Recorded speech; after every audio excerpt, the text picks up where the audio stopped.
lapha ezweni leRumba sikhuluma njalo sithi insimbi yezashwana.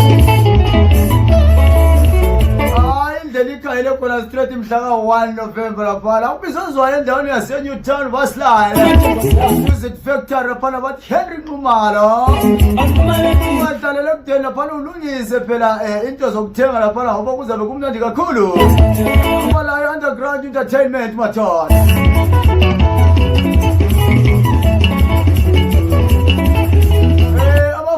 Geni laphana sazi ukuthi bazidlalise kanjani incingo Prema ayithawa laphana ayithawa elikhulu elikhanyisa khona le